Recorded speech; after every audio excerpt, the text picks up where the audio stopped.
Mélanie Gomez vous reçoit sans rendez-vous sur Europe 1.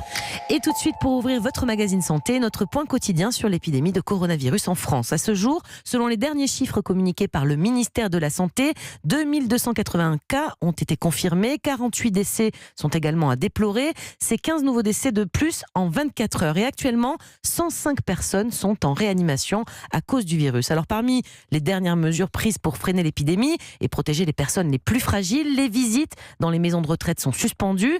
À noter que le président de la République, Emmanuel Macron, fera une déclaration télévisée ce soir à 20h. Alors, docteur Jimmy Mohamed, je viens de dire, les visites dans les EHPAD sont arrêtées pour protéger les plus âgés. Mais il y a une autre population qui s'inquiète tout particulièrement. On a reçu beaucoup de questions ici à sa rendez-vous sur le sujet. Ce sont les femmes enceintes. Elles ont raison ou pas? Est-ce qu'on sait si elles font des formes plus sévères de la maladie? C'est vrai, c'était une des inquiétudes puisqu'on considère qu'elles sont plus à risque de complications. Et les complications, on en dénombre plusieurs. L'hypothèse était de faire un accouchement prématuré, d'avoir un bébé qui naît prématurément à cause de l'infection, un risque de fausse couche, un risque de transmettre la maladie, comme ça peut être le cas notamment dans la toxoplasmose.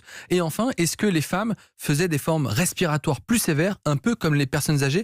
Et il y a une étude publiée dans le Lancet, donc une revue médicale très sérieuse, le 7 mars dernier, qui justement s'est intéressée au cas à Wuhan de femmes enceintes au 3e trimestre. Alors la série de cas est pas très importante. On a 9 femmes, mais c'est quand même un échantillon qu'on peut interpréter, qui ont développé le coronavirus. Et sur les 9 femmes qui ont été malades au 3e trimestre, aucune n'a fait de forme sévère de coronavirus, donc aucune pneumopathie sévère et aucun décès, ce qui veut donc dire qu'elles peuvent être traitées et considérées un peu comme la population générale. D'accord. Et est-ce qu'on sait s'il y a un risque? Parce que bon, donc ces mamans, a priori, elles peuvent l'attraper, mais c'est pas très grave. En tout cas, il y a peu de risques pour leur santé de complications. Mais est-ce qu'on sait s'il y a un risque de transmission de la maman enceinte contaminée au fœtus, au bébé qui est à l'intérieur de son ventre, quoi? Alors, le papier le dit aussi. Et puis, il y a une étude en ce moment à la maternité de Port-Royal où ils ont une grosse cohorte de savoir si des femmes enceintes font des formes plus graves ou autres. Et apparemment, pour l'instant, les résultats sont plutôt encourageants. Et ce qu'on sait déjà, c'est que le coronavirus n'est absolument pas tératogène pour l'enfant. C'est-à-dire que vous n'avez pas de risque de malformation pour votre bébé.